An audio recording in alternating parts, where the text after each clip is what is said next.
Hey, everybody, welcome back to Conversations in Ken's Cafe.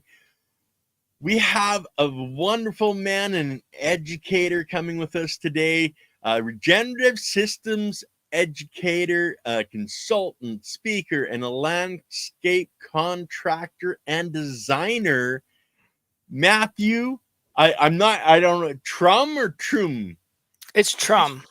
Yeah. Trumm. And then what, your nickname is Mr. Tree or? Yeah. So the students have officially at my school dubbed me Mr. Tree. But I've gone by, I was originally DJ Trees Okay. many years ago, which actually stemmed from a mulberry tree that me and my buddy were cutting, and he almost died when we were cutting this mulberry tree. And so he called me, 'cause he was like, he always, my last name's Trumm, and like the Mhm. slang kind of thing, he would call me Treesy. He called it Treesy, and then he was like trees, and after that, and for some reason it just stuck. And then uh, my first business doing my uh, music production and stuff like that was Treetop Entertainment. And Okay. so I was always Treetop, and then DJ Trees, and then it became Mr. Trees. I was an MC. I do hip hop as well. It was Mr. Trees, and then some of my buddies started calling me Papa Trees after I had my son. And I'm kind of like the Papa of the group. I happen to be the older one in my group, so people started Okay. calling me Papa Trees. Is like I was like kind of like, you're saying I'm getting old, you know. And so, but I'm going to go with what the students have dubbed me with as Mr. Tree. Mhm. And I can live with that. But yeah, it's Treetop Industries. Treetop Permaculture is my business. I've kind of stuck with that Mhm. treetop thing, which most people think I'm a like a tree guy. I work An on trees and arborist? stuff, which I've done that in my past. I actually used to Mhm. climb trees and do work like that. But treetop, it's more about the canopy, like the highest expression, right? That's what I'm talking about when I say treetop, is Yep. the high expression of a forest.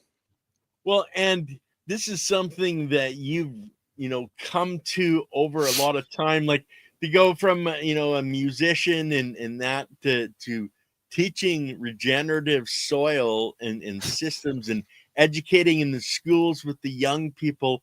Well, Mm. how the hell did you go from the one to the other? Give me a little bit of your story. Yeah, man. Well, I'll tell you, this is why I guess one of the biggest things that inspires me to teach others, no matter where you're from, where you're at, what your background is.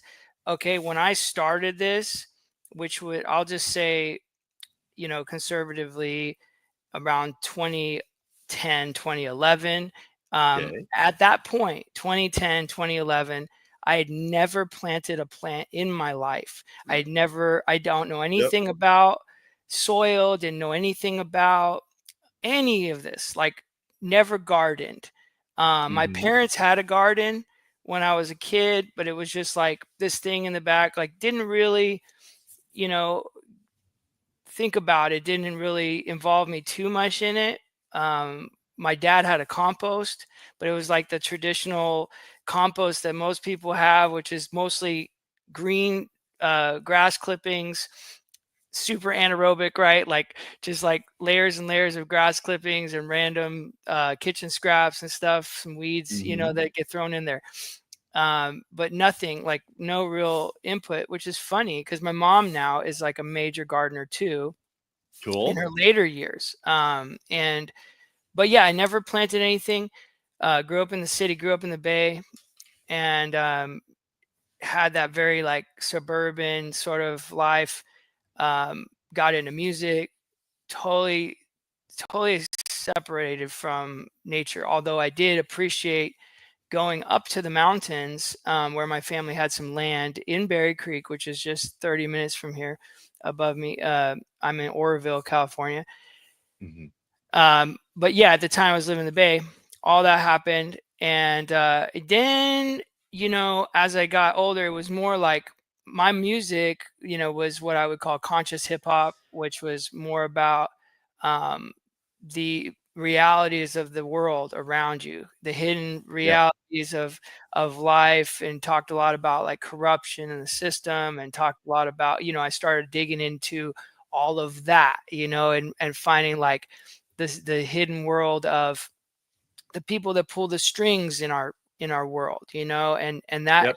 went down those rabbit holes, the zeitgeist rabbit holes, and the Federal Reserve rabbit holes, and the whole nine, and so much to I was like, I would call myself a truther back then or something, where I was like really into that stuff. I actually even started like a radio show where I was Cool.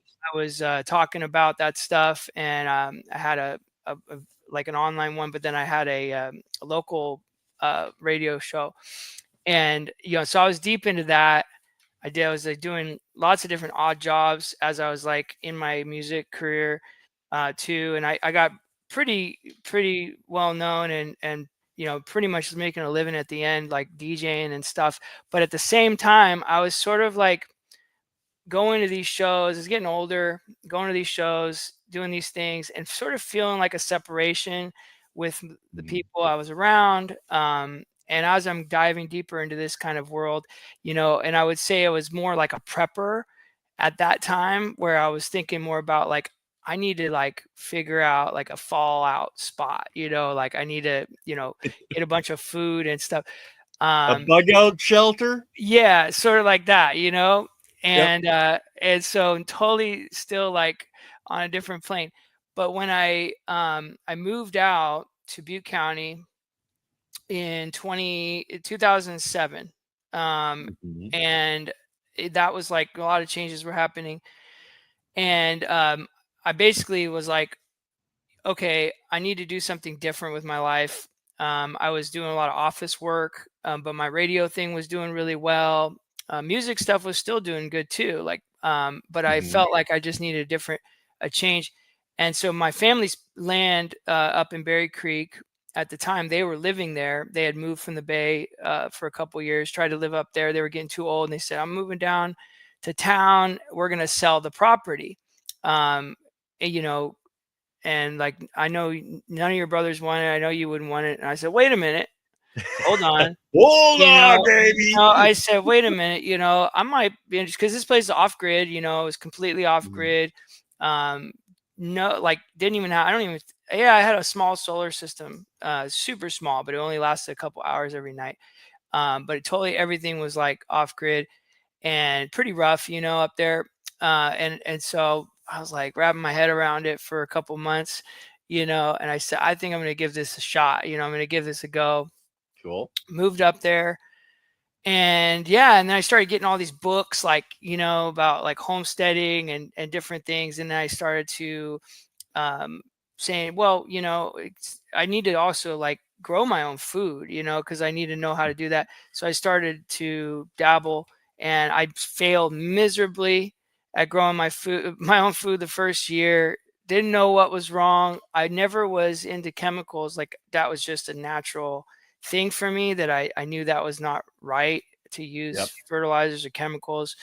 And so I started to go down, different rabbit holes of researching different things. My buddy, good friend of mine, Zach, he gave me a book. I remember Okay. this like yesterday. So this was in like 2009. And I was also taking these like Eastern religions classes in a local community college.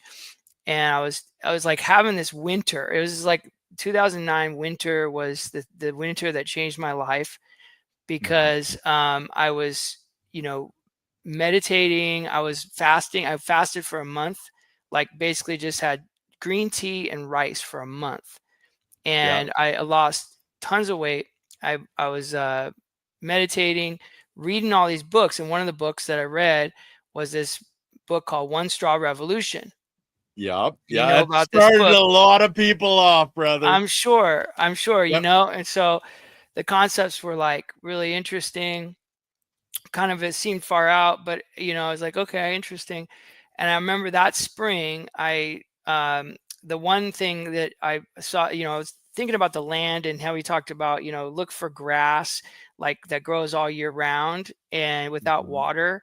And this is where you would grow vegetables, because these are herbaceous plant, these are things that wants to grow there, obviously. And so I Mhm. was like, okay, I took some seeds that I had and I started throwing around some green patches that I knew was green in the summer. And I honestly kind of forgot about it. And then I remember it was like May or something, April, May, and I see like knee-high kale and chard plants and other plants that I threw out from seed. And I had Mhm. never done anything to this area other than like kind of scratch it a little bit when I put the seeds in. And I was like, oh my God, there's really something here. And so I started looking into this, like natural gardening, I think was the thing that I started searching, natural Yeah. gardening methods. And then I saw food forests. And I Yep. said, food forest, interesting. And I found some stuff on that, started going, Mhm. this is super cool concept, like mimicking a forest and, planting trees and stuff and the layers and all that. And I started getting really into this idea. I found Dave Jackie's work. Actually, it was kind of one of the original, he's the guy that wrote Edible Forest Gardens. Okay. And Eric Tomsmeyer and Dave Jackie wrote that book. And anyways, then like I started reading their stuff, and then I found the word permaculture, and then that was Mhm. like, whoa, what is this? This is like I felt like all this rebellious energy that I had, all this like kind of awakening to a secret hidden world energy, all of this stuff that had been brewing in me all these years. It's kind of like a different cultural um, influence that I was seeking, something different than society, Mhm. all of that, and it just made sense. It was like, oh, The holy light grail, bulb went off. big time, holy grail. I felt like I found, and I just couldn't stop. And then Jeff Lawton, was Yep. the big one. I found Jeff Lawton stuff, and I just started going deep with him. And then I, like me, once I started to see something work, I'm Mhm. basically the way I am is that if I see something work, I want to share it with others. And so I started just sharing it with others, and I was having really great results. Like first couple years, like I said, first year, nothing, terrible, Mhm. couldn't grow anything. Second year, okay, starting to see some better things. Then I'm starting to really understand more of the ecological How it processes, works understanding of, together.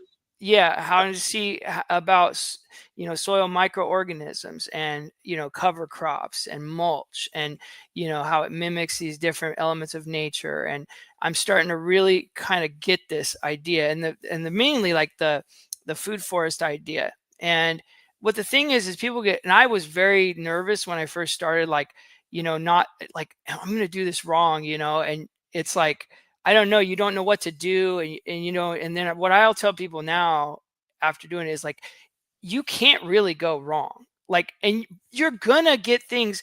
You're not gonna your first attempt of any of this stuff. You're gonna learn so much. You're not Yeah. gonna do it great, perfect, or anything, but you can't really go wrong.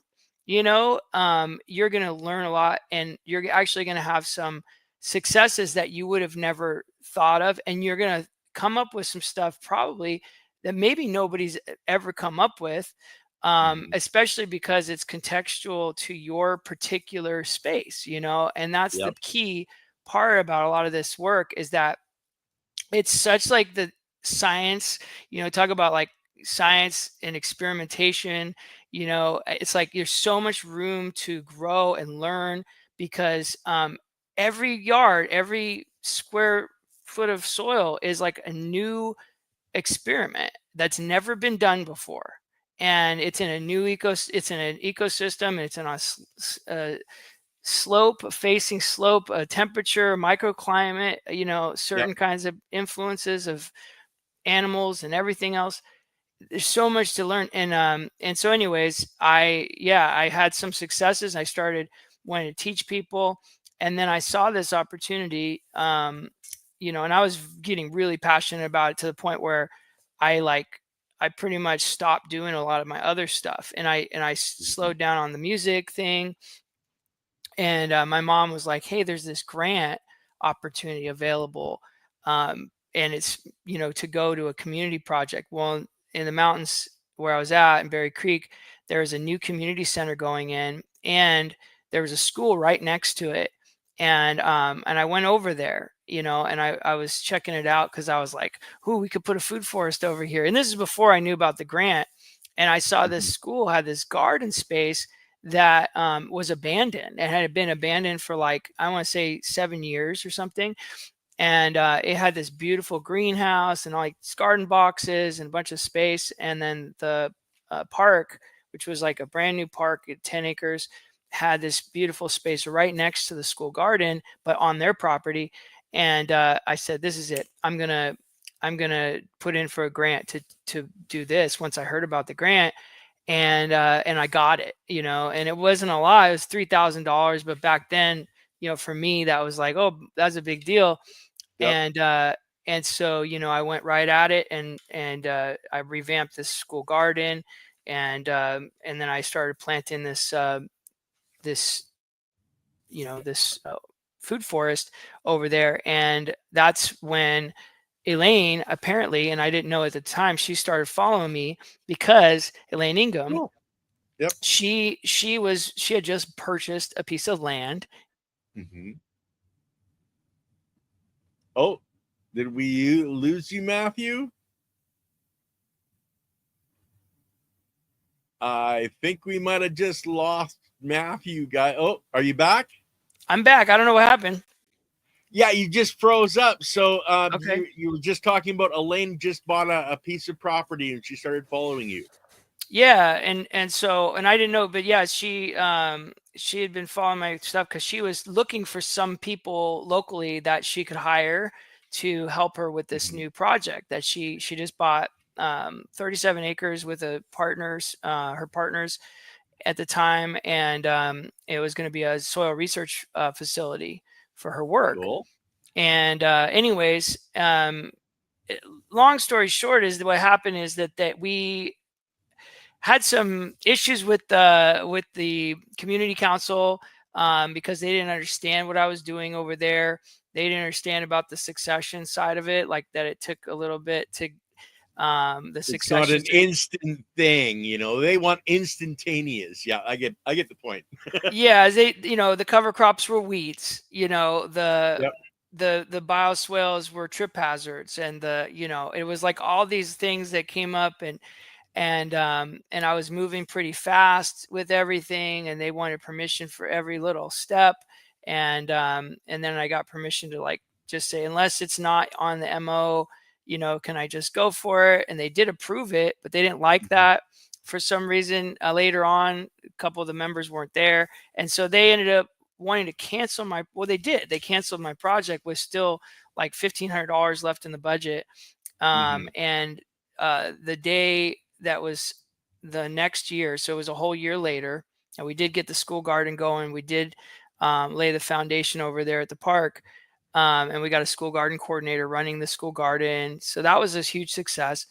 But we had the first work day of the next year. We had a big bus full of students from Butte College, local community college, coming out to help with this big action day and all this stuff. And then they canceled it a week before that, and I had it all lined up and everything. And I had a bunch of supporters in the community, and everybody was like, "We're going to go down there," because it was the same day they were having their yearly town hall meeting. Right. And that's why I planned it on that day, because everybody's going to be there anyways, and we figured it'd be a good day to do it. And all these people like, "We're gonna raise hell with the, you know, with these guys. We're gonna go down Mhm. there." And I was pissed too at the time. I was like, "Yeah, like let's tell them what's up. You know, we're gonna go down there." And then I settled a bit, and I thought about it more, and I said, "You know what? No, we can't do that. We're gonna just say thank you for the opportunity, blah blah," kind of like put it back on them. You know what I mean? Yeah. Like, and that's what I chose to do.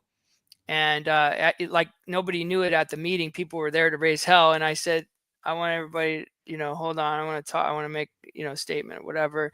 And Yeah. I just said that, thank you for the opportunity. It's unfortunate that the way things happened. However, let's learn from this and let's figure out how we can work better together in the future and so forth. And, everybody was like, gave me a lot of props for it. And in the crowd was Elaine Ingham, and who I'd never Cool. heard of at the time and didn't know. And she came to me after the meeting, pulled me to the side and said, hey, I'd like to introduce myself. I've been following your stuff. I thought that was amazing what you did there. I'd like to offer you a job. So I had just like this whole thing where it's like I was putting all my energy into it. It was a huge downer. It was like, and then bam, I got offered this really incredible job. I still didn't know who Elaine was, but I was like, soil, composting, 5 minutes down the road from my house. Like, what? There's no jobs up there at all. Yeah. So it was so cool.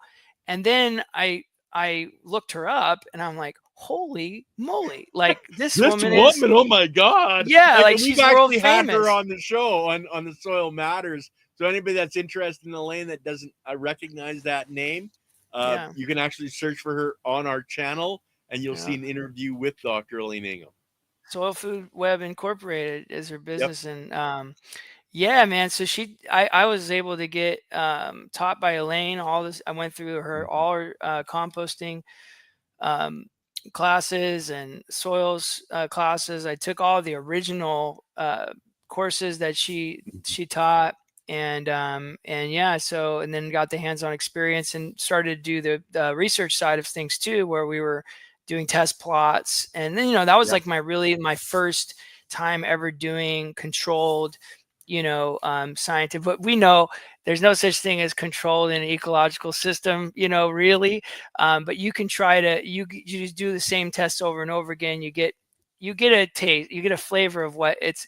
I think it's more of pattern understanding than any kind of like really serious, strict science. Although she's really come up with the best that you can have of scientific protocols. I would also say that Matt Powers has sort of like springboarded and gone like on a whole nother level, with all that.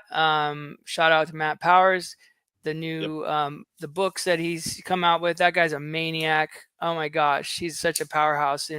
Regenerative soils, and now the regenerative microscopy book, which is all like game changers. They bring together everything from the biological, chemical worlds, everything all together, which I think is really critical to look at it really through that kind of lens. And so amazing guy. I just want to point out that Hank says you were streaming this to your IG, but the stream went down when you froze earlier, just in case you wanted to know that. Okay. And Matt Powers rocks. That we always say that. He was actually, I had him as a guest on my original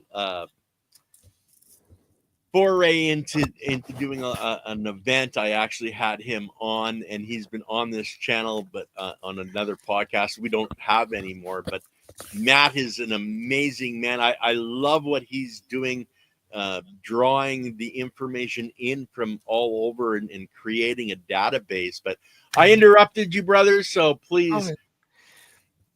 That's what this is all about, right? But yeah, no, citizen journalist, man. He's by far one of the best. We're actually birthday brothers. We call each other. Cool. I'm on the 22nd. My birthday is tomorrow, and Matt's is on the 23rd. Well, happy birthday then. Yeah, thank you. Yep. And then his son is actually opposite, 6 months exact opposite. He's September 22nd. As me, which is also a crazy thing. And what an incredible kid he is too. And, incredibly talented, runs in the family for sure. But yeah, so, anyways, I guess I was was just saying my journey there in, went through the compost thing. And that was like you were saying, or before, even when we were talking before this podcast, is like, you go through all these different journeys, and and you always end up like my ex. She started in a nursing journey, which then led her to nutrition. Then it led her to biology, that led Yep. her to soil. And for me, it was like prepper, kind of survival, to grow my own food, to food forestry, and then ultimately soil, because once we learn that's like always my journey. It's like, what's the origin behind what's behind that, Yep. and ultimately you go back and back. It's the microbes, right? That's what started it all. That's the root of it all. It's the lowest layer of succession in the life parts of the systems, and so we have to understand that. And the more that we understand about the soil, the more we understand about our own gut health and our own human health. It all correlates. And Yep. so yeah, it was like, wow. And to realize like how much different. Now, I was taking tests. First, one of the things I was tasked to do with Elaine is I went around all the different soil places in Butte County and a little beyond. Right. And I was taking samples of all the what was considered the primo compost, the primo soils, everything from like the $40 to or $20, $40, all the way up to the $299, soil blends, right? At the Yep. time. It was like the peak of the grower. This was 2015. So this was like peak cannabis culture. This was, so they had Yep. all these incredible blends out, handmade around here, and they boasted to be the best, the best, the best. None of them tested on the biological side anywhere close. We had like hundreds of times more life in our compost that we made.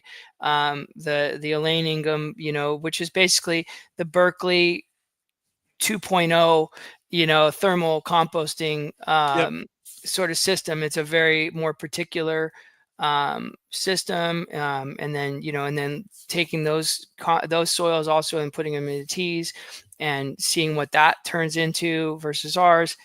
It was completely unreal, and I was like, wow, this is massive, and it was a huge niche at the time. Still in 2015, it was like people are just starting, teaming with microbes. Yep.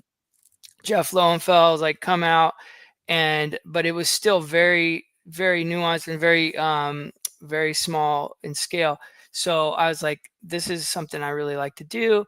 And anyways, and then I worked with her for a year, and then 2016 there were some things that were happening within the inner you know dynamics of the agency. Yeah. There was a split there. It was like the original, it was called Life in the Soil, with her partners and stuff. Things got a bit shaky, and I was like, I'm gonna get out of here before it gets weird. And so and I had plenty of stuff to do, and and I had 12-acre farm that I was starting over there on this property up in Berry Creek.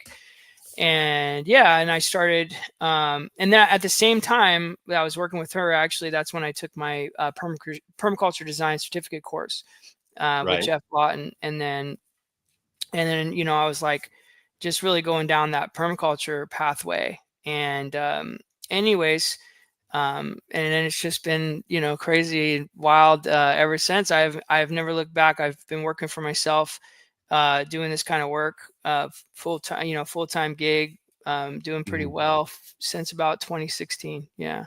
So. Well, I love the part where you looked at all these different soils, and they weren't looking at the biological side. They were only looking at the components in the soil, where now we understand that without that biology, it doesn't matter if you have all those components.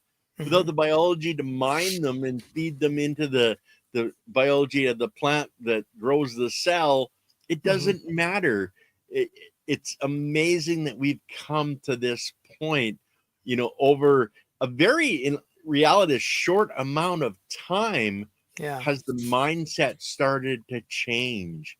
So how about we touch on what you do and what you're teaching, because I know you put on choruses, etc. Mm-hmm. What kind of stuff are you teaching now that you've had this amazing journey? What are you sharing with people? Well, I'll say this, Treetop, it ebbs and flows based on the needs that I see, and the niches that I can fill. I was Mm-hmm. talking to you before the podcast about a lot of my life since 2018 has gone into more fire, post fire work and pre fire Yeah. work, because here I am in Butte County. Over 50% of our land mass has burned in 5 years. The land Yeah. mass, and we're one of the largest counties in California. We've had so many fires here. We're like the capital of fire, I swear. Especially since Paradise, and the iconic name, Yeah. and the iconic fire that really was so devastating. And we've seen so many more since, but it just hit a lot of people pretty hard back then. And so that's been a big part of my work. But yeah, I've taught a couple of certification courses. I started doing some out of my home in when I moved downtown. I moved off the hill in downtown Oroville, Mm-hmm. and I would host many, many workshops out of my backyard and out of other Mm-hmm. people's backyards. People that I would do consults. So the big thing is people started wanting me to come and do consultations with them, and Mm-hmm. and so I do that, and that would end up turning into, hey, would you like to do the work? Can I hire you? And I say, well, I can't really. I don't have a landscape license or whatever, but we can do an educational demonstration site. Yeah. And this is how I've been able to like ride in that gray area for a long time, is I would do an install under an education demonstration site, and I would host a workshop. And it was a win-win, because I would get a bunch of people to come there and do free work for the owners. They would still pay me a little something for the class. And then I would get paid the extra for the workshop, and Yeah. so did a lot of composting classes, which I developed. Basically, everybody does, sort of my own variation of Elaine's composting class, composting methodology. Mm-hmm. And I geared it a lot more towards like homeowners, like average homeowners, small scale farms, small scale Yeah. operations, and older people who can't like do a thermal compost pile and stuff like that. So I was Yeah. looking at all these different ways that we can still get a lot of the increase in biology and diversity, have clean, non-anaerobic systems, Mm-hmm. and still get a lot out of it. So I was teaching a lot of those. I was doing a lot of food forest classes. I'm also a huge mushroom guy. So Okay. I taught a lot of mycology classes, mushroom growing classes, and stuff like that. I actually was trained by a guy who was from Oregon when I was living up in Berry Creek. One of my favorite things, we'd go out maybe 3 or 4 days a week. In the morning, we'd go out with our trucks into the Mm-hmm. national forest. We get our little firewood tags, and we would cut our load of firewood. And on the way out, we hunt wild mushrooms. Are we And talking Paul Stamets? no, I wish I've Okay. never met Paul. Or actually, no, I can't. I take that back. I did meet Paul one time. I met him Okay. at his mycelium running tour. Okay. But no, this is a local Oregonian that moved to Berry Creek, and his name is Larry, and he was a mentor of mine. He had used to sell to restaurants up in Oregon, Mm-hmm. and he knew all the mushrooms, and he knew the safe way to teach somebody. He was really good at that, and so he always stick to the 5. And it was actually like 7 to 8 to 9 ish once you get a little bit more comfortable. But Yeah. there's like 5 wild edible mushrooms that don't look. The only lookalikes they have, they don't look like a typical mushroom. They don't Right. look like your standard looking mushroom, and their lookalikes are really easy to identify. And so Mm-hmm. he taught me really well, and I started getting a lot of mushroom. And I didn't know this, but Butte County, in the Plumas National Forest actually had a lot at the time, and now it's like not so great, obviously because of fires, but also Yeah. biology is a huge part of it. But we had a lot of the wild mushrooms that they were picking in Oregon, but nobody knew about it here. And so we had Mhm. this like real niche market, and I started selling to restaurants in Chico pretty quickly. And, I was making a living doing that. And so I take people out on forays as Mhm. well. And we teach people about that and growing mushrooms, but mostly doing that. And all in all, the composting is what landed me the job with the school, because Mhm. there was a compost install that was happening, a 3-bin composting system that was being installed at school, and they asked me to come and talk at the Mhm. thing about microbes and stuff. And so I went down there, and I kind of had more knowledge than probably most people even wanted to hear about at the time, but the school was like, we'd like you to take over this garden coordinating position, and would you be interested? And I was like, wow, I never really thought about working with kids, and stuff. But I saw this really cool opportunity. This school is really amazing, and they had just gotten a grant for this garden, and it had tons more space to play with. Had a lot of fruit trees already in the ground, but needed a lot of help with the biology. There, it was really compact. I mean, we're talking like, you know, just brick, soil. I mean, Concrete. Yeah. Yeah. concrete, clay. I mean, really gnarly, to the point where they had to use jackhammers to break through the soil to plant the initial trees. And the landscaping department, the maintenance department, just kept coming for years saying, oh, you'll never get it. This will never work. Like they would come Yep. by and say, oh, this will never work. And I was like, oh yeah, challenge accepted. Yeah, baby, bring it that's on. that's what I want, that's like that's my juice right there. So I said, okay. And so we started cover cropping and using Mhm. broad forks, opening the soil up, getting the air back in the soil, getting the live compost teas, um, really juiced up the composting operation there. And within just a couple years, I mean, the difference was night and day. And I'd have Yep. those guys come over. I say, hey, when you see something over here, check this out. And you can stick your hand in the soil, and they were like, what did you do? And try to explain it. I've won over several different ones throughout the Mhm. years, that and to the point where a lot of them actually ended up leaving the job, because they started, it's like the infectious once you see it, once and you can't not see it thing. Yeah. Well, it's like once they started to see what I was doing there, and all the life that was happening, and how, I mean, literally endangered species and things that like were never there before, and frogs and birds and all these amazing things. And we've got, millipedes and centipedes and things that like Mhm. nobody has those in town. You know what I mean? It's just they just came here, in probably the wood Yep. chips and stuff. But just amazing snakes, and sometimes they don't like that. And I have to explain, this is a gopher snake, this isn't a rattlesnake, and this kind of stuff. But just the amount of life and the joy that the kids were having with all of that, and discovering all these creatures and everything at the school.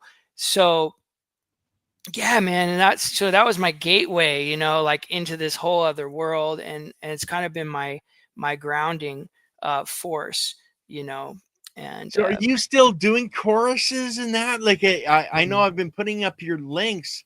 mhm. Would they, if you're doing the choruses, is this where they would go to? Your Yeah, Permaculture.org?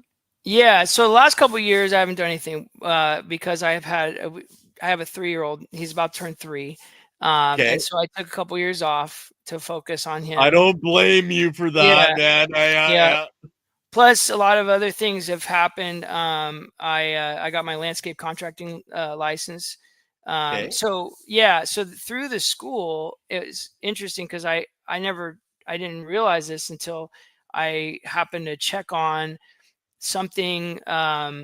This guy that he actually was working with the landscape contracting school in Sacramento, And he's like, you should just get your license. And I was like, I've never worked for, you need 4 years of full-time apprenticeship or whatever to get your journeyman to apply or whatever. And they said, no, you've worked at that school for how many years? I was like, well, it's been about 7.5 years. He said, yeah, you have the work experience. If you had the school write something up, you could get the work experience, you can apply. And I was like, what?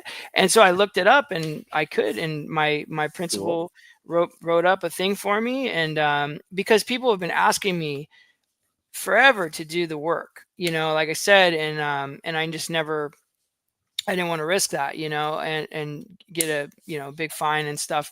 And so anyways, I decided to push forward. And plus I've been doing a lot more heavy equipment work. I've gotten really good with an excavator and everything. So here we are, biology, right? But what is the next thing next to the biology most important? Water.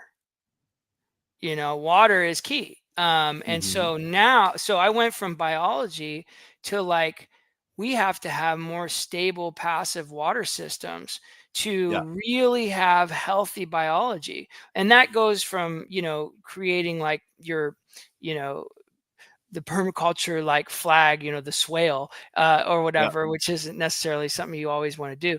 But, you have ponds, or whether it's deep ripping or just cracking open the soil, or doing basins, or whatever it might be, just or key line design, or whatever it is, increasing that water holding capacity. Because once you set up that system, once you've got that working well, now the biology is easy. Otherwise, you're like really working hard. And if you can get in the beginning of a property when somebody's just starting, which is what I prefer nowadays, to do new construction or new, because it's just a lot easier. You're not working around what's already there. You're starting with a blank slate.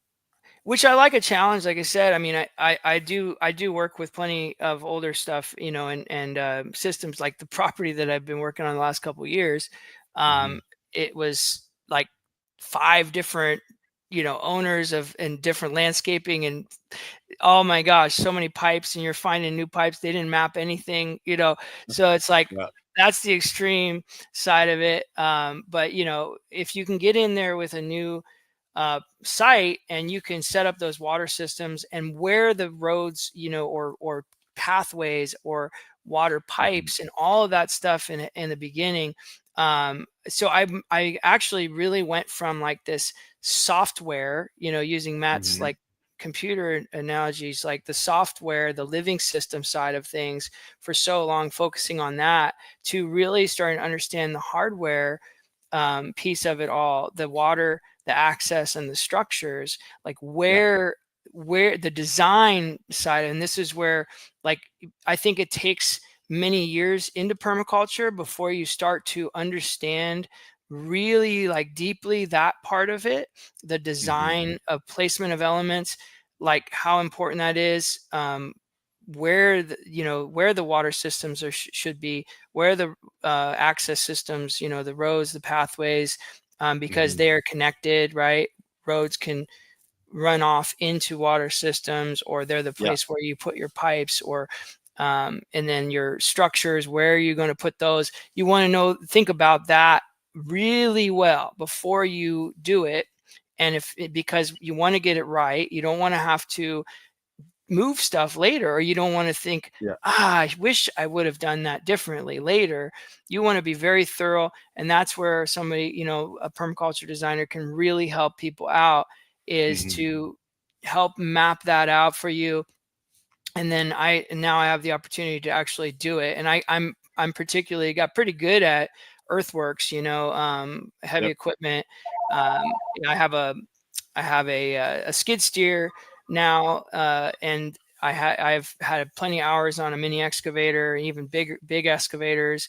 Learned how to drive a dozer, and big dozer, and to make roads and stuff for people.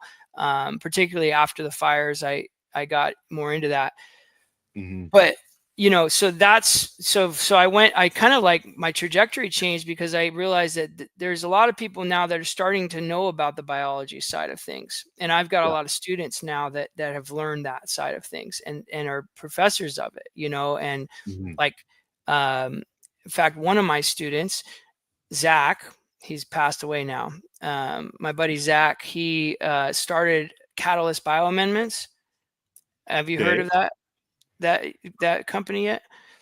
I think it does sound a little familiar. Yeah. They're out in Nevada City. So Elaine talks about them. So Casey, Keisha, Zach, and my buddy Greg all started Catalyst Bioamendments, which their goal was to be the largest craft, compost, like real Mhm. life in the soil, or soil food web now, Yep. composting operation.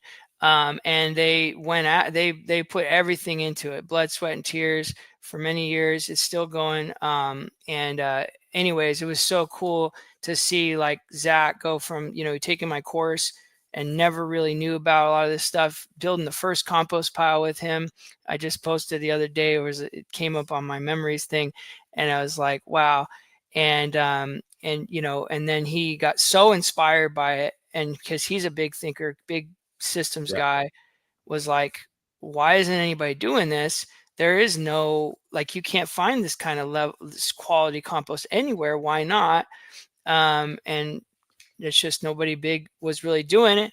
You got a Yep. couple, companies that are getting up there, like pretty good, like Vital is pretty good quality as far as bulk, Mhm. that I've seen out there. There's a few others, but nothing like this, and nothing like with the biology in it, like worms and critters, and Yeah. just like teeming with life, and chunks of soil, pieces of wood chips and different things that are still breaking down, because people, they sift this stuff and then they don't realize, like, no, it still needs food. Like, Yep. you put this out and it still needs, the microbes still need food. And you're just literally wasting, like, these are like housing units, of Organic microbes. material. Yeah. Right, in there. It's like, why do we sift these things? Not only does it destroy the hyphae, the fungal hyphae, and everything else Mhm. when we do it, but you're actually, so they really got good at like trying to move it the least amount and really focus on the quality, the moisture content, which isn't great for shipping, Yep. so, and what's the value? Well, they decided that, and I don't know what it is now, but they went $750 a yard. Yikes. Yeah. $750 a yard. Now, that's not an easy product to sell off the Nope. gate. But guess what? Well, now a lot of people that are big scale regenerative farmers that have been taking courses like Elaine's, that have really started to look in what, and then what they consider, what they call it, is an inoculum, like a Yeah. biological inoculum, right? So this isn't like, you're not going to buy this stuff for your bulk compost, but what you Mhm. can do is you can buy your bulk compost and then put 10% biological inoculum in that compost, and bam, you just boosted your numbers big time. So that Yep. price, and they've done all the price points to like show people, look, this is, it all equates here. And then people did trials. They had a couple, they did good prices for some good clients in the beginning Mhm. to get those trials, get the feedback, and had incredible results. And anyways, it's to see that happening, and knowing, so now I know, like, all right, I got people that are doing this, like, I can actually start focusing on the other side, where I see there's a huge Mhm.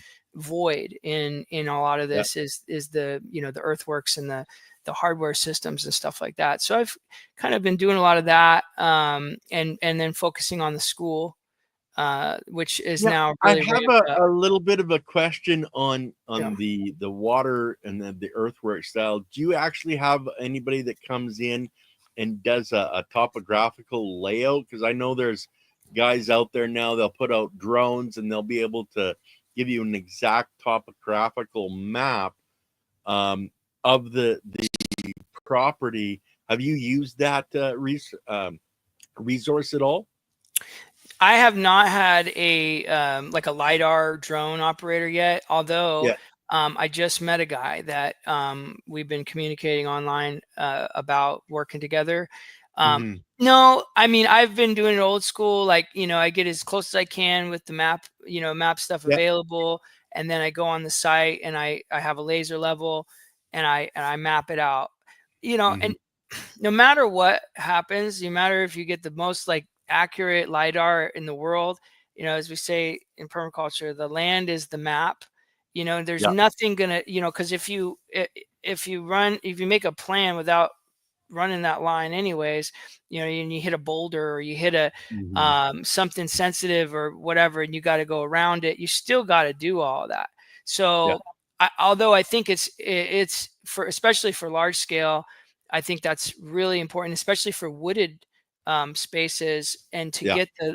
get the ideas like, hey, we're going to go here, here, and here because this looks like a good pond site, good dam site, or a good Hmm. connecting point, or this is a good key line. Let's go check that part of the property out. So if you're looking at 10 acres plus or whatever, 5 acres even plus, having that Hmm. kind of a resource to cut your time down on the initial consult and everything. Because each one of these steps, like the consult, then the survey, Hmm. the bid, and getting the quote right on a job, like all that stuff is really important to like get that really concise and tighten it up so there's not a lot of money up front. um, Hmm.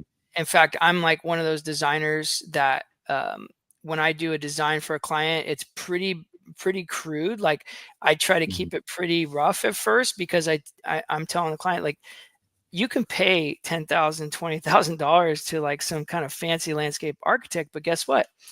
The land is the map, and no matter what happens, it's going to change. It's going to change a bunch of times.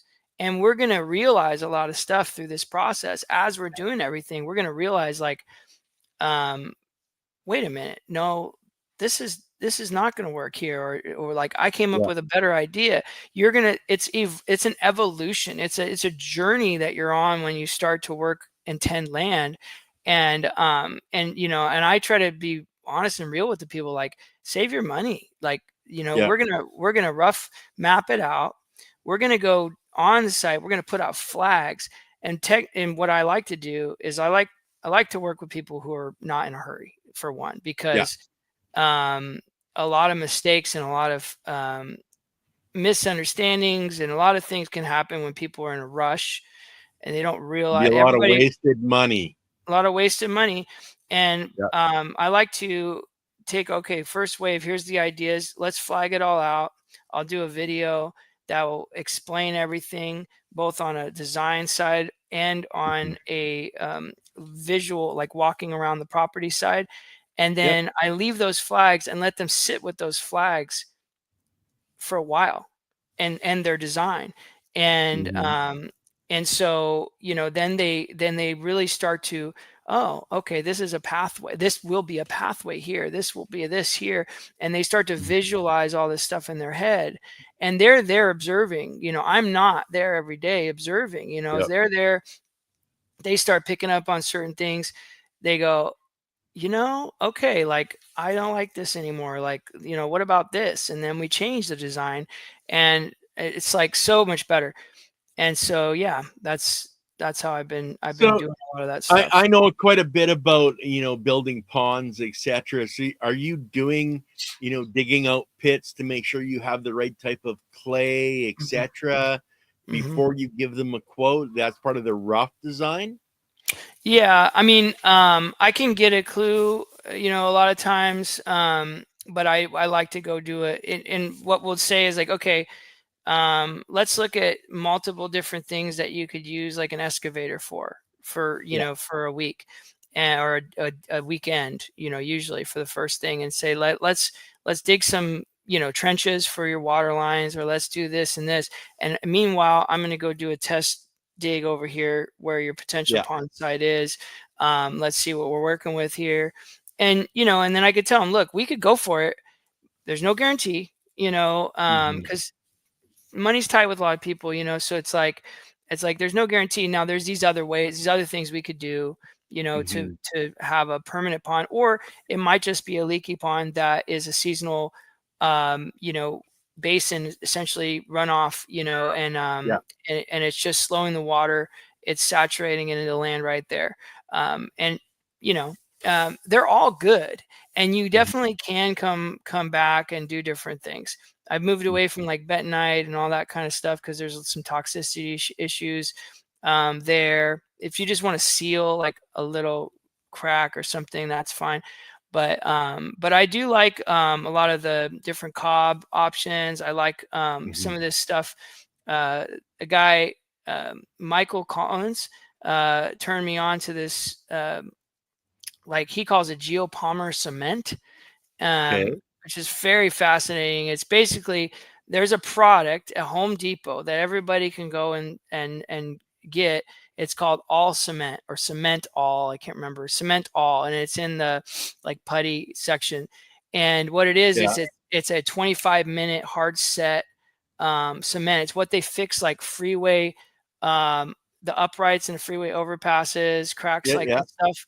It's some super hard setting cement, and play with this stuff on a small scale. And Mhm. what you can realize, he was using for all kinds of innovative things, like he was taking like um, T-posts and then doing Mhm. hog panels in between, and then clipping on maybe a couple layers of burlap, and then Right. taking this stuff and putting it in a mud gun and just spraying it on the So whole like thing. aircrete. Yeah, well, yeah, and it just it ends up being this like wall. You can make Yeah. a wall, and you can like you can design in like benches, you can design Mhm. in like little places to put plants and different things, and it's incredible. And actually, he was going down to Haiti, I believe, at the time, and you can look him up like Geopolymer Cement, Michael Collins. Mhm. There you see in the site where he would just do these like makeshift shelters for people after the hurricanes, where it was just T-posts, like I mentioned, do like Yeah.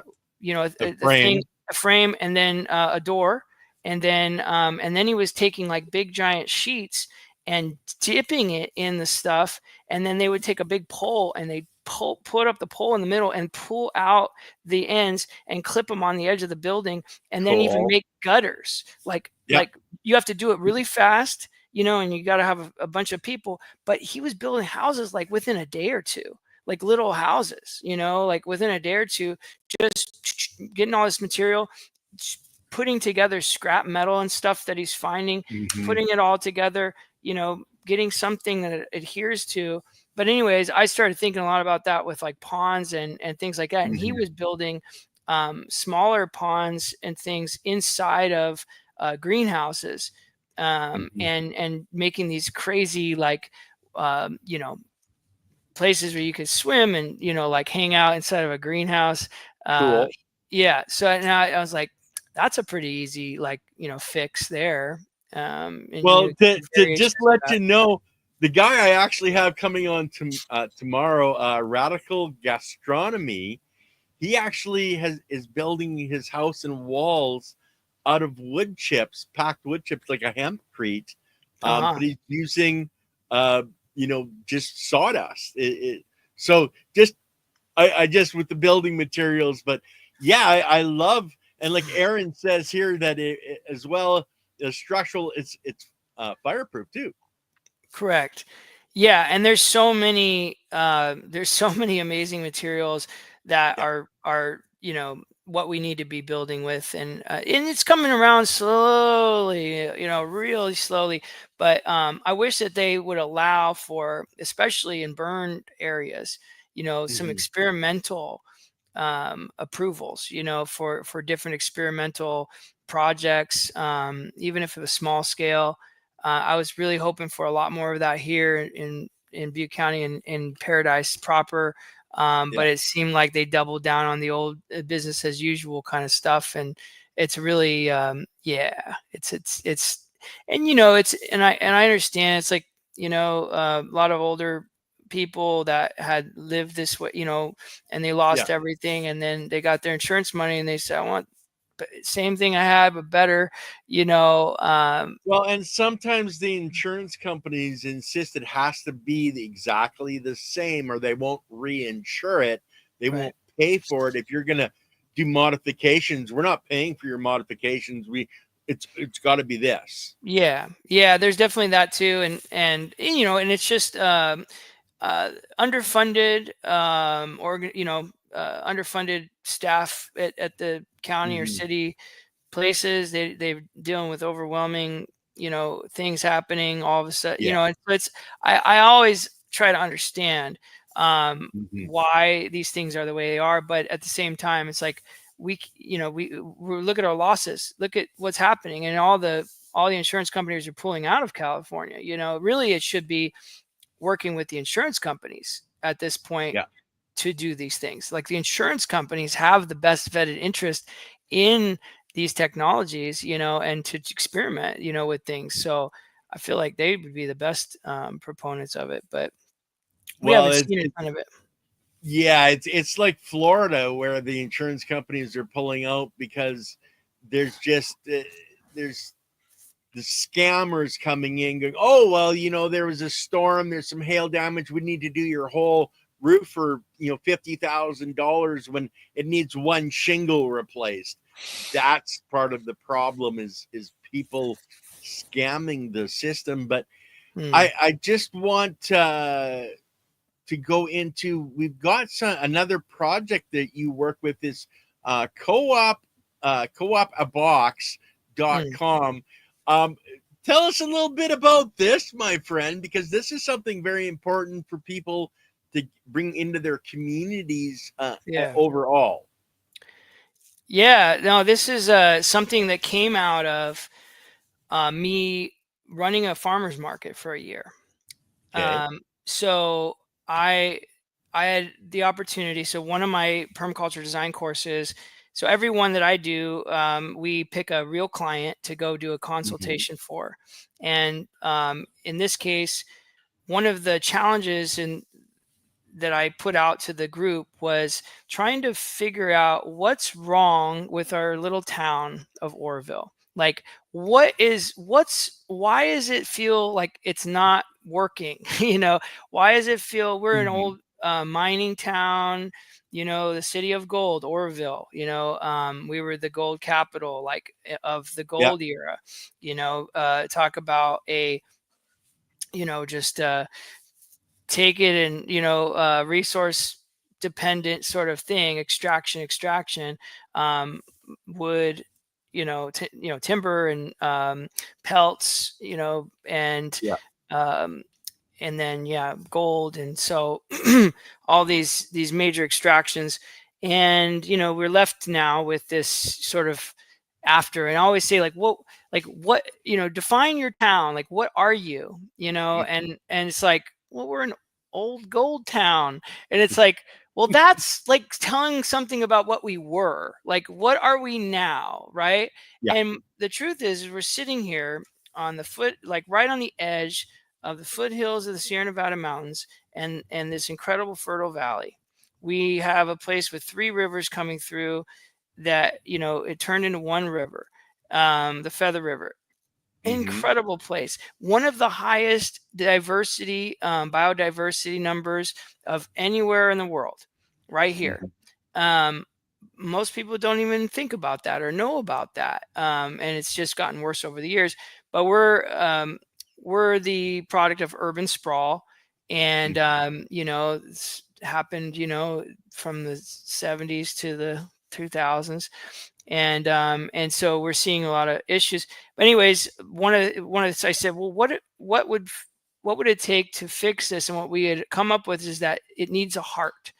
uh, Mm-hmm. Oroville needs a heart, a place to start from, and it needs to have real meaning and real culture, and it needs to be based in the land, and it needs to be based in something that can be built from organically.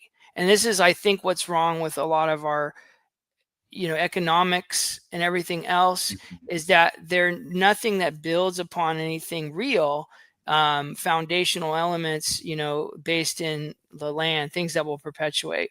And that's kind of what regenerative groups and permaculture is all about, right? But we saw this place in downtown. We have an old downtown, and it was 2 blocks away from my house that I had there, where I started my homestead on High Street Food Forest and everything. And I was teaching my classes out of my living room there.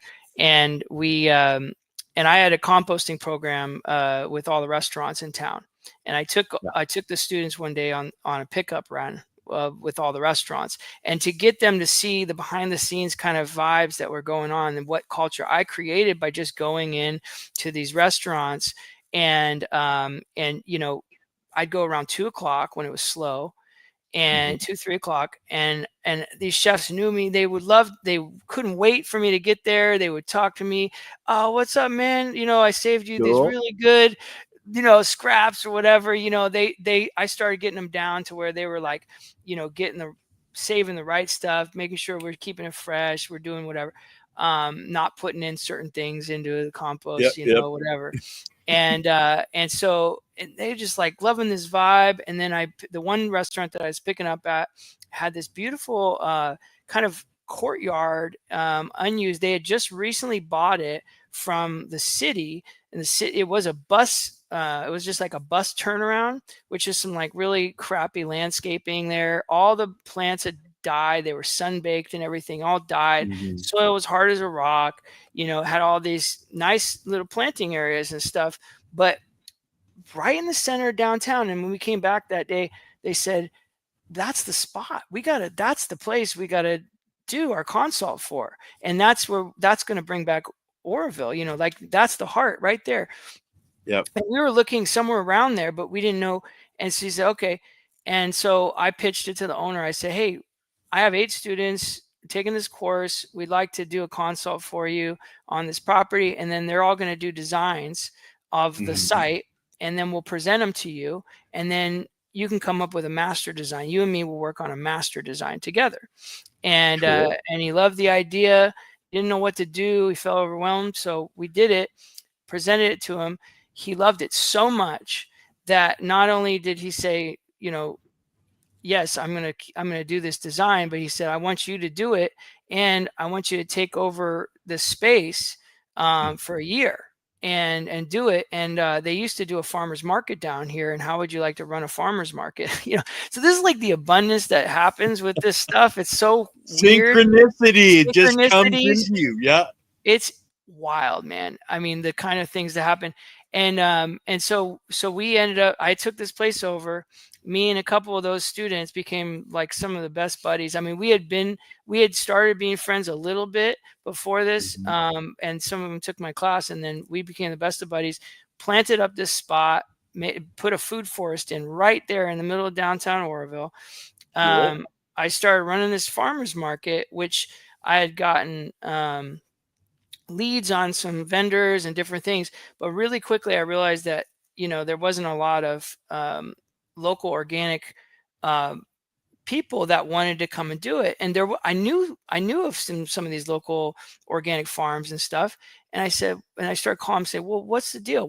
Why don't you want to do it? Well, it's on a weekend. It's on my family time. I'm already working a lot, and we're taking out. It's so hot, like I said, it gets to 115 sometimes in the summer here, to come out on Saturday, you gotta wake up at 5 a.m., set up, it starts at 7:38. You're there until about 1 o'clock. By like 10, 11 o'clock, I mean, you're roasting, down here. We were planting trees for the future to hopefully stop that. But at the same time, it's like, this is rough. And they said, yeah, I don't know. I just can't do it. And I'm like, thinking like, how could I get these people, like their products? Because I want these products. I don't want all this other junk. And, I was getting kind of weird.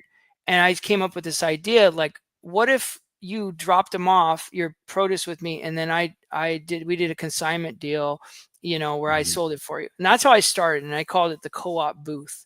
And then I did that for a couple of weeks. Then the county commissioner came and said, you can't do this. You have to, every every person, they all had their producer certificate, but he said everyone has to be represented there. You can't sell Yeah. for someone else. And it's a retail thing. It's a whole nother deal. You can't be a certified market. And I said, well, I don't care about a certified market, you know? And so I said, take my certification. I said, I don't want it. I was like, I'd rather do this. I don't think anybody cares about the certification, you know? Yeah. And then the next week I did it and I said, uncertified and proud. I did a big sign, ask me why. Ask me why. So Yeah. I just went full on, like ask me what, and then I told everybody, you know, what's up with that? And I said, well, here's the reason. And you know, we're small enough, like, who cares? You know, like, do Yep. you trust me? Do you trust me? Okay, we're good. Everybody's good. Nobody cared. In fact, I got more business after that, because we're all a bunch of rebels over here a little bit, Standing up you know, against the man. right? And so everybody, but then there was issues with the consignment thing, and then I was like, well, I'll just buy. So I started buying the stuff ahead of time, which Hmm. got a little tricky. But I would just find friends that would take the excess and buy it from me if I had excess for a low price, like cost, you know. And so Yeah. then I just started doing that, and then I had the restaurants, you know, that started buying Hmm. food because I was selling them a little bit of food. Yeah. When I go do my pickup, I bring food with me, and it was so cool. Like after the first, second year, I'm literally giving them food, selling them food I grew with the compost that I made from their food scraps, and now I'm getting food scraps back Yep. from, you know, the compost that I, and so yeah, so all this, and then the last couple weeks of the end of the market, I came up with this idea that I've just started filling these boxes with Hmm. produce, like pre-made, like mix up box. I call it a mixer box or something. And people were bam, bam. They didn't like to think about it, you know, and they just started Yeah. taking the boxes. And people were like, this is a really great idea. And I was like, okay. And then I did a sign up list because the season was ending. I said, if you'd like to continue, um, there's a sign up list. And I had like tons of people signed up on this Right. list. And I was like, wow, this is a thing, you know? And then I just slowly came up with this idea. So Hmm. Co-op Box, the idea of it is like it's a cooperative CSA. Hmm. One of the stressful things about starting a CSA is that it's all pressures on you. So if something fails, you know, if your thing fails, it's all on you. But Hmm. if you have a collective of people all putting in on it, then it's really cool. And I've done different iterations of it, but my model was, first it was really hardcore. It was like 30-mile radius, so micro local, Hmm. and it was, you could order you could build your own box. So um, basically I would get a list from my producers on a Tuesday of what they had available that week. I would make up my order sheet on Wednesday, send it out Hmm. to my customers. They would have from Wednesday morning to Thursday night to order, just 2 days. Hmm. Thursday night, I would close the store, and then I would place my orders with the producers Friday morning. Friday afternoon, they would drop off the produce with me at my house. I would box it up, and then that night, people would come and pick it up. Cool. And so it was the freshest food you could ever get. The thing that is a big one, right, is that everything that these people picked was sold already. So Yeah. all my producers, they didn't have to, maybe I'll sell something and then have to take time away from their family on a Saturday. All of a sudden have way more organic people wanting to get involved, way more Hmm. small scale people getting involved. And then I started thinking, like, why can't it just be to just backyard growers, like backyard gardeners, people that have excess stuff or whatever? So then I Hmm. started my own certification program. And I'm like, and I've gone through the whole like certification scam thing many years ago. I had a episode on my podcast or my radio show about it. I was like, how do you become certified? Well, you get a group of people together and you make a seal, you know, Hmm. and you just, you know, and obviously you have to have, you know, some credible people behind it. But like, it's kind of a joke, you know, in a way. It's like, it's just as good as the word, it's like the Yeah. dollar or something, it's a promissory situation. Yeah. So I'm like, why? I'm like the most qualified person to tell what's quality food. We're small enough scale that these are our neighbors. This is the way that things used to be, right? Like Yeah. you And know should be again, as far as I'm concerned. But when it's funny, it's like it's illegal to sell food without all these licenses and stuff like that, but you can give Mhm. it away. Yeah. You can have a somebody come and eat your food at your house, or you can go over to somebody's house, and it's like we can have potlucks at the school or whatever, where parents bring a bunch of food that's not tested and they all eat Yeah. it, but yet it's so hard to get your food into the school. And it's like, what is wrong here? And so I just, and I'm sure I was operating in some gray areas to a certain degree in the beginning, but I learned over Hmm. time how to make sure everything was totally legit. And yeah, we went from, in like 20, I want to think it was like 2019 or something, like 2018, 2019.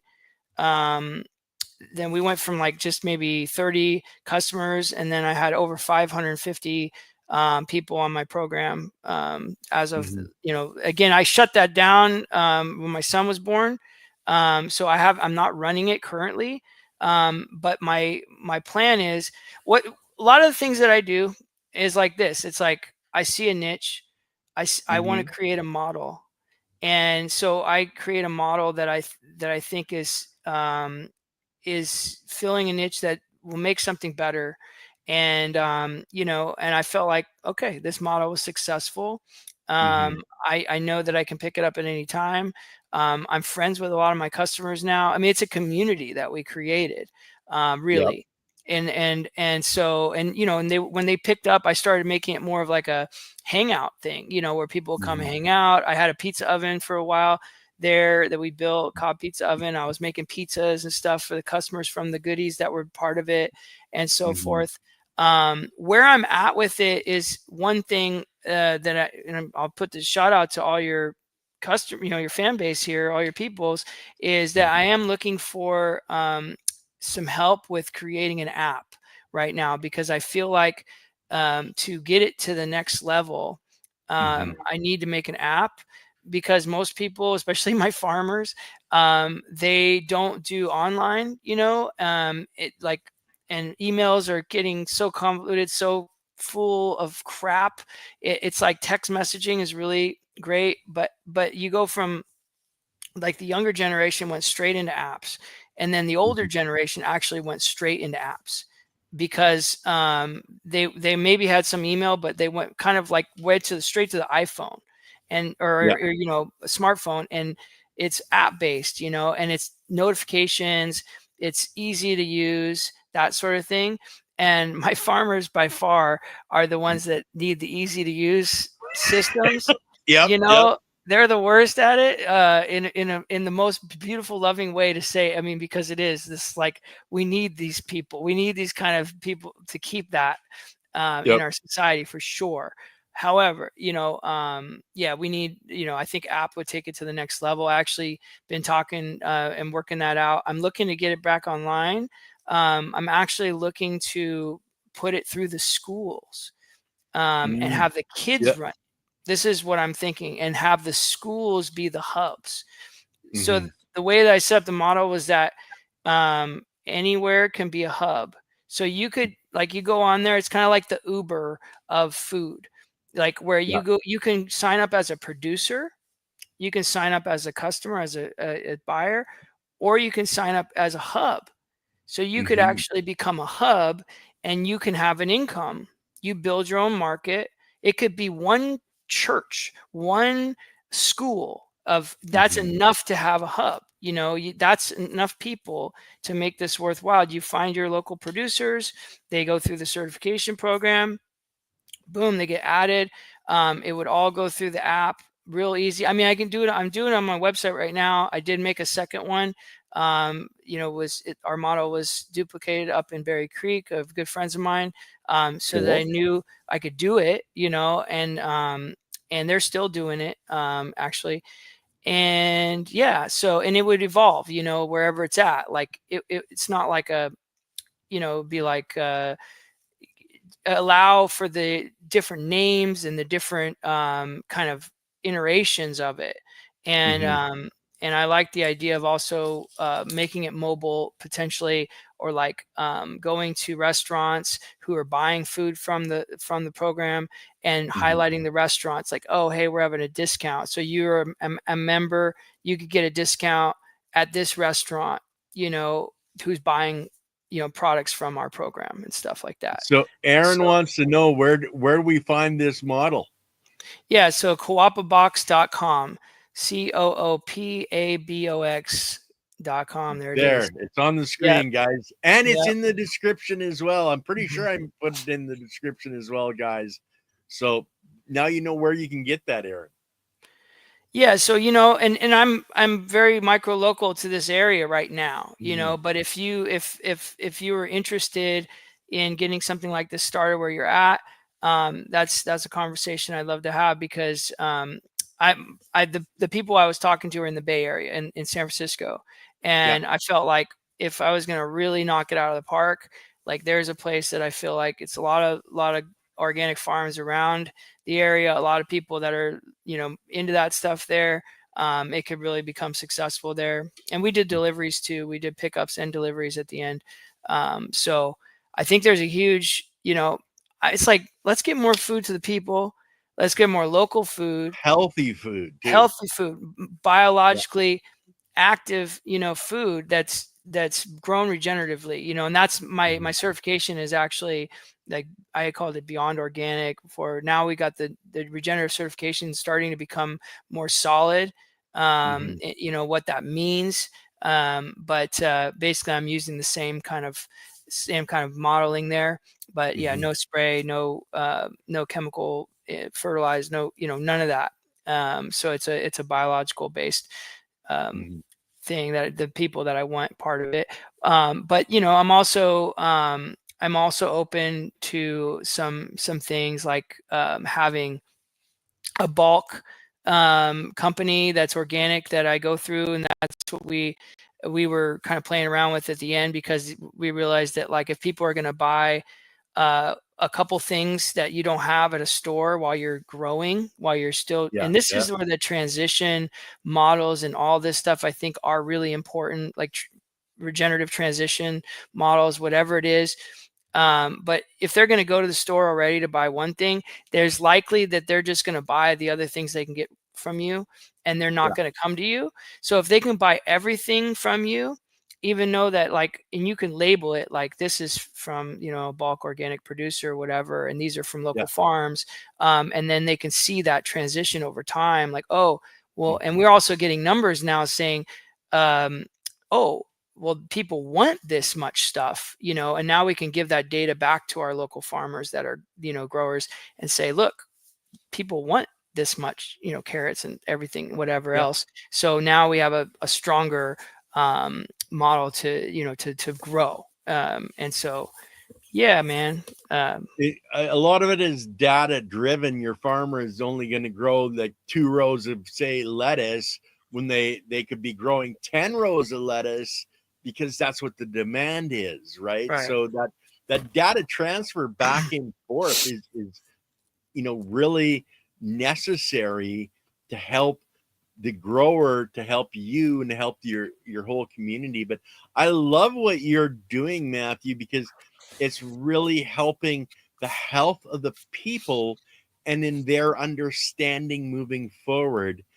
It's amazing. So we got to wait until you start doing courses again as well, because I think there's a lot of people that would literally fly across the country to come and learn from what you have done and what you have created. So is that something you're looking at in the in the future? Your son's 3 years old now. Yeah. Do we got to wait until he's 5, or No, well, so you're catching me like this question right now, because I've been so like debating right now to do a spring and summer Mhm. course. Okay, so stay tuned, because the model that I'm going to be doing, regardless whether it's this spring or maybe later, I really do prefer fall courses Mhm. because they get people in the time of the year where it's like when you want to start.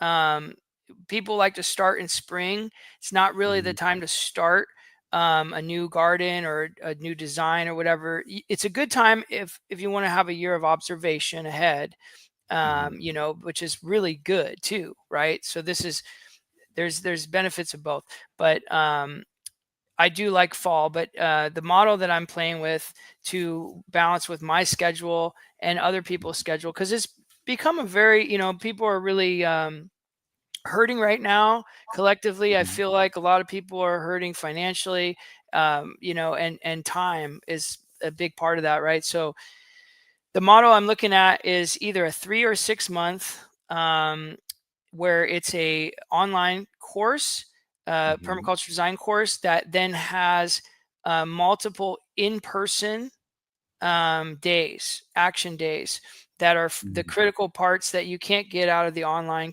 course. Yeah. So there's one day I call it the permaculture pillars, and it's basically like your concepts and themes, methods of design, pattern understanding. It's all kind of put into that one day, where you get to do a lot of the things, that the physical, the how to's that everybody's so, the sexy stuff that everybody thinks about, but Mhm. rooted in that concepts and themes, which is the why, which is Yeah. really the juice and the nuts and bolts, and pattern understanding. Pattern understanding is like the key. That's the one part of permaculture that is different of any other um, system out there that that you look at. It's the connectivity between elements and the patterns that you want to really have a good grasp on. So I have one day of that, and then I wanted to do another one that's like an earthworks, Mhm. and also another one that's a consult.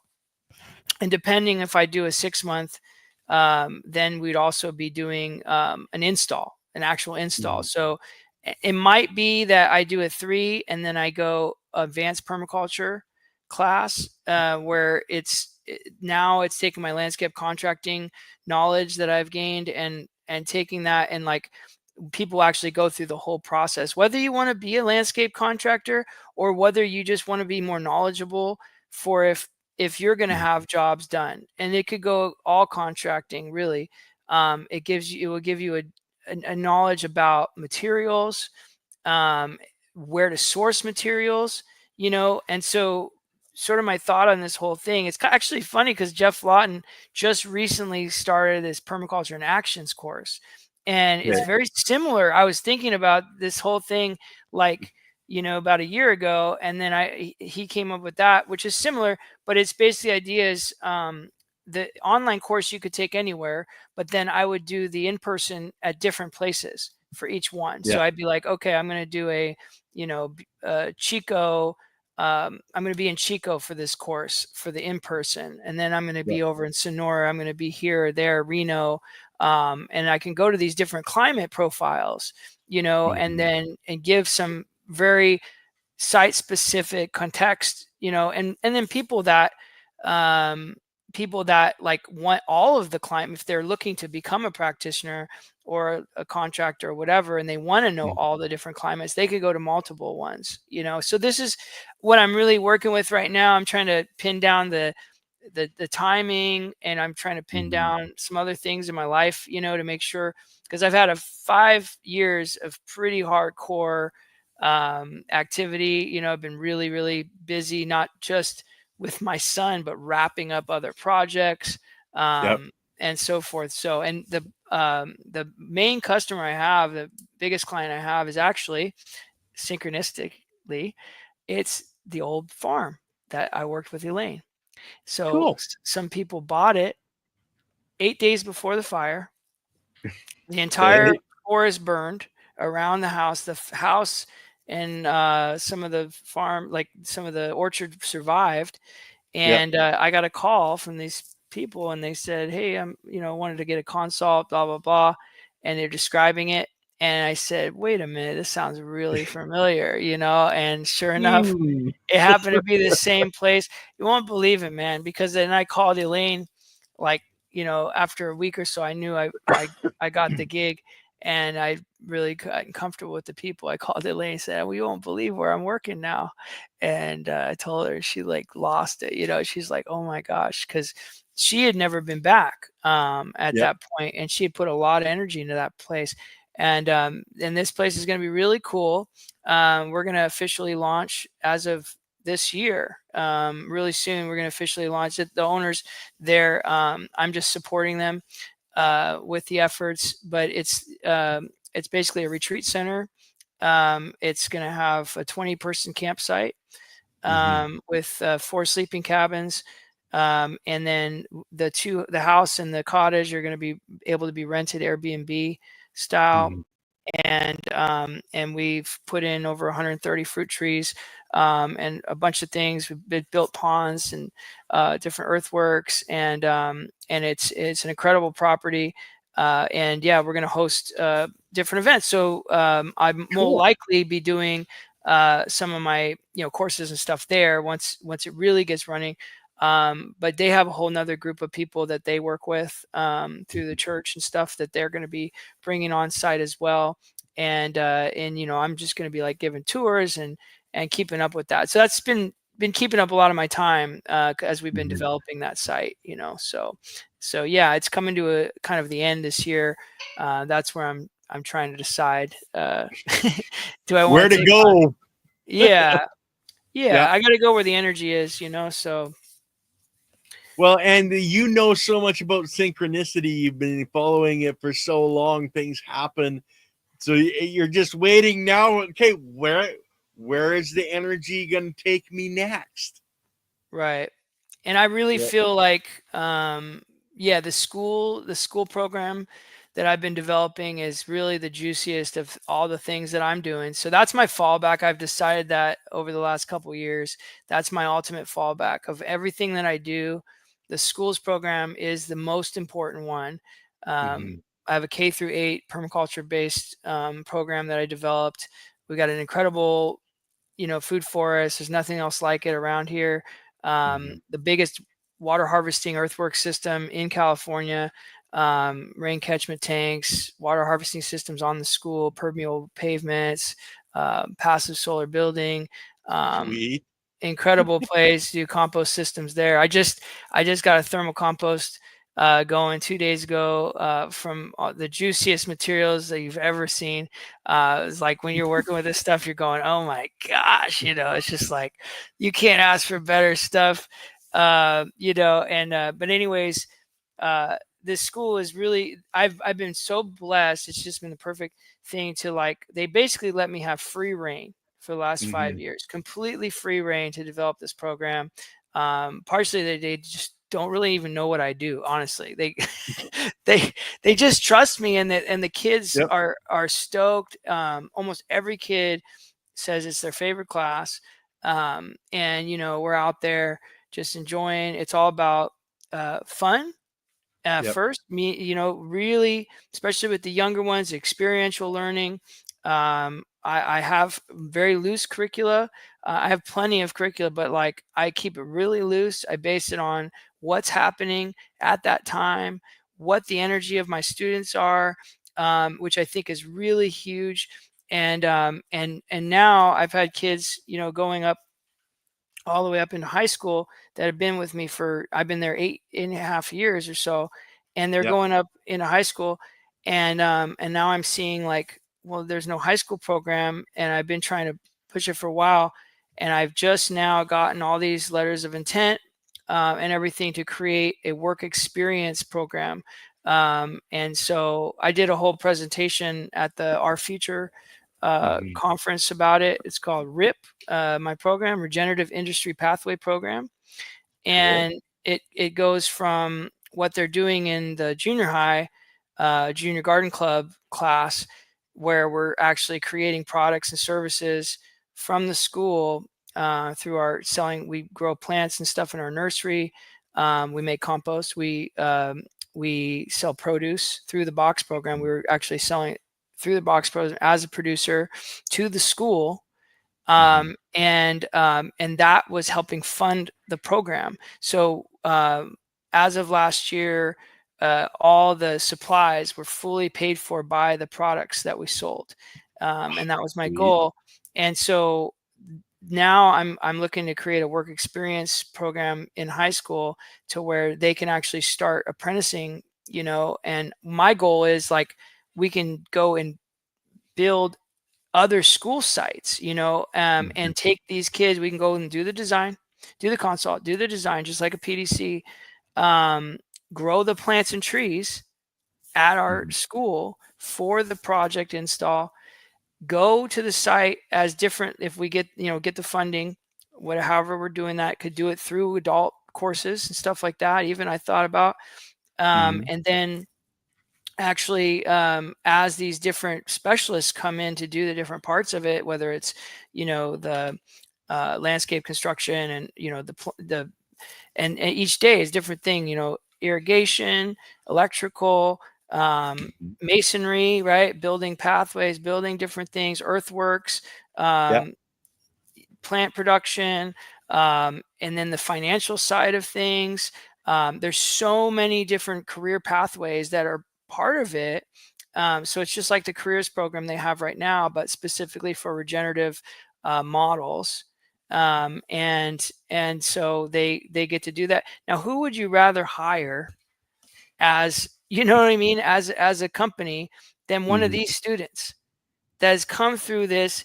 I mean, every one of my students is pretty much an expert in composting, planting. Mhm. They can all plant. They all know how to propagate. They all know how to read the landscape. Pretty much, they can identify, like, some of them up like tens and tens of plants, different types of plants they can identify now.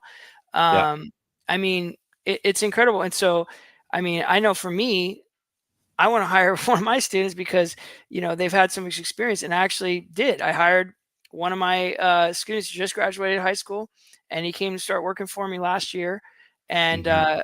it's best hire I've ever had. Super cool.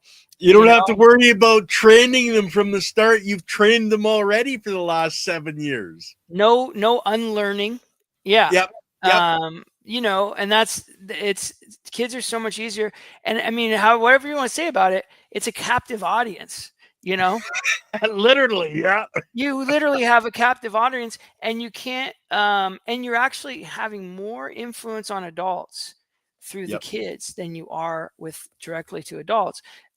They're first is the mother, or the feminine of the bunch, the one that Yep. takes care of the children the most. And they start to see these light bulbs go off with these kids and this Mhm. excitement, and they're bringing home plants, they're bringing home trees, they're saying, "Mom, come and look at what I did today, but come out to the garden, or look at this bug," or whatever it is. They bring them out there. The mom's starting to get excited, she wants to be part of stuff. How can I help? Mhm. Now the dad comes to one of my events, or whatever, the other parent Yep. comes to one of my events, or family member, and they go, and I'm explaining some of these other things that are part of this whole system, and they realize that it's not about just gardening. It's Yep. like all these other things. And they're like, wow, I do this, I do masonry, I do this. They start to see where they can get in to Mhm. and be part of it too. And so it's so exciting. And you just see this thing, and that's like, it's like, these are our cultural centers. These are Yep.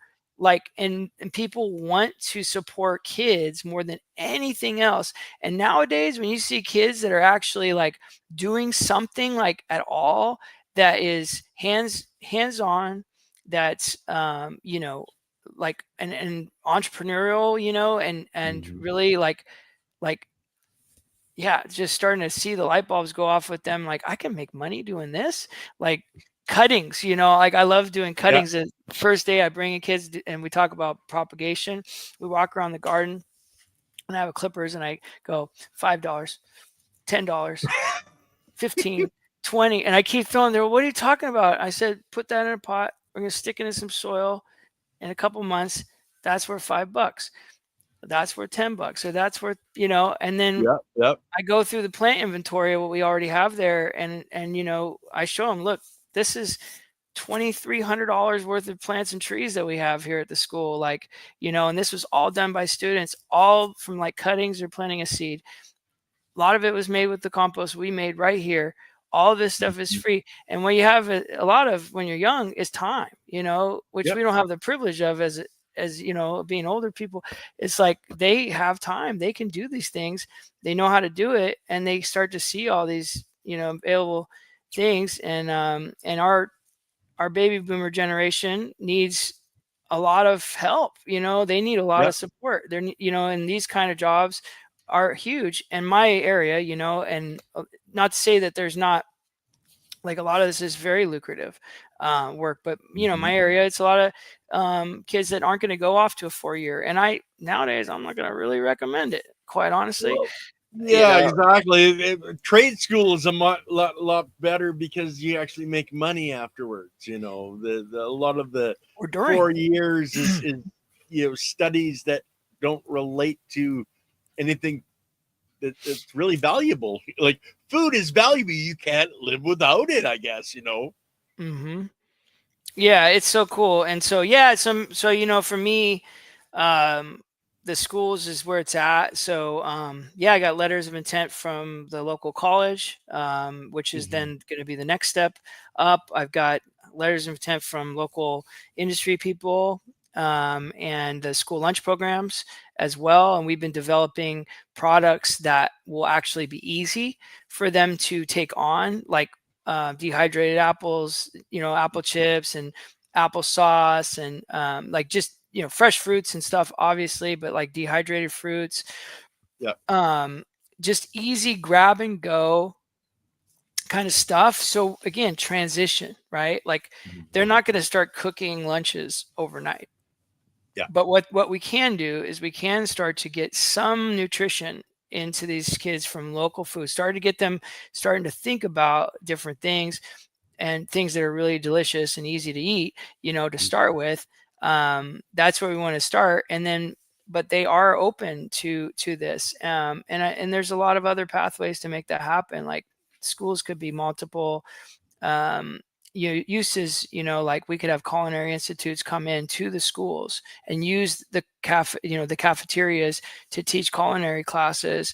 And then that product can go to the students, so it's where it's actually paying for that labor, instead of having to pay a lunch staff who doesn't even want to do that, and so forth. I mean, I just think of the waste in, like, our schools. Like, every night they're empty, every weekend, most summer long they're empty.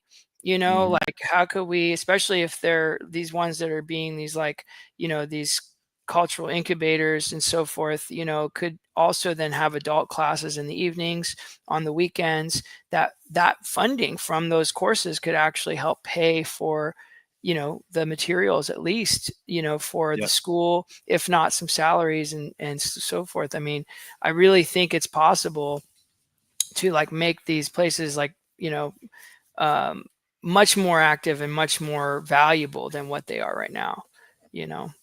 Well, I have to say, Matthew, that you're, the way the steps you're going, and like somebody's saying, it's organic the way you're growing it, because it's just happening as it goes. But the whole principle behind it is absolutely phenomenal, my friend, because it's really needed globally to look at it this way, starting with the kids.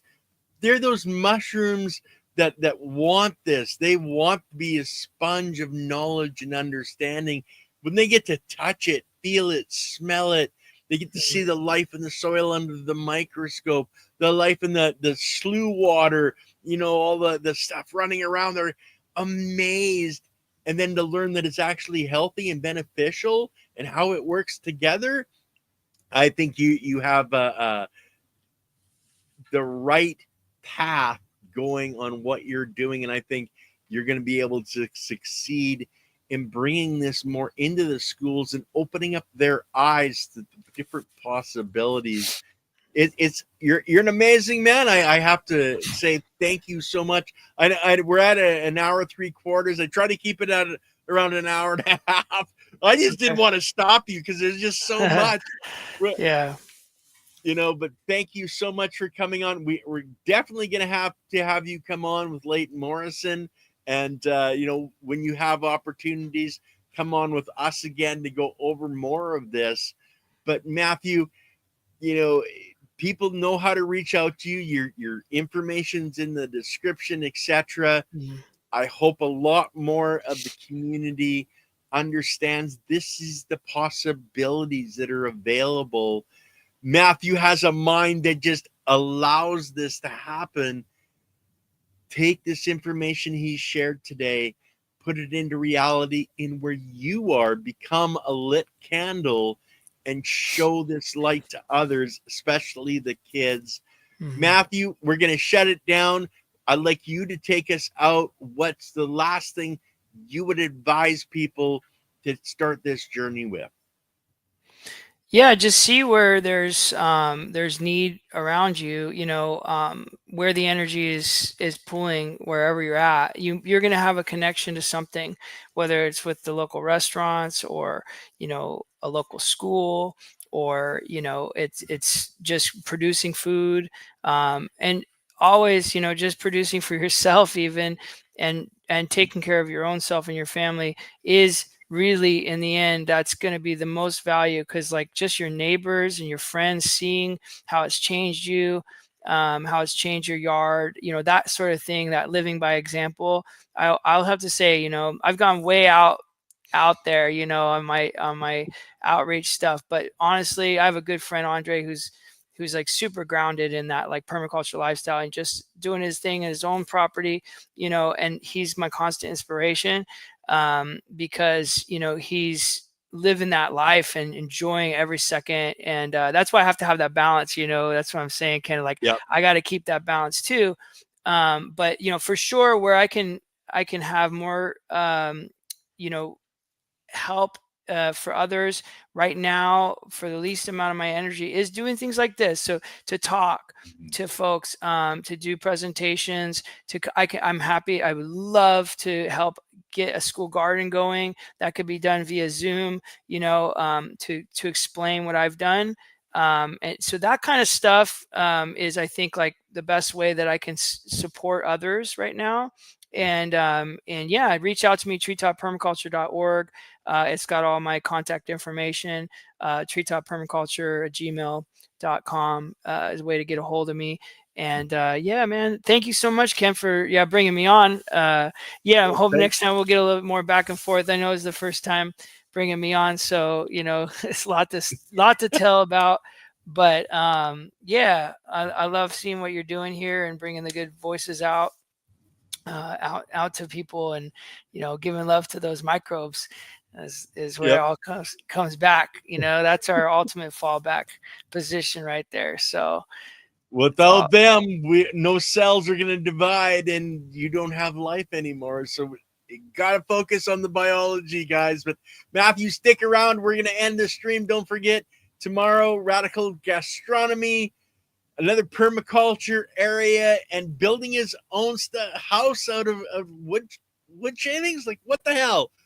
Find out tomorrow, guys.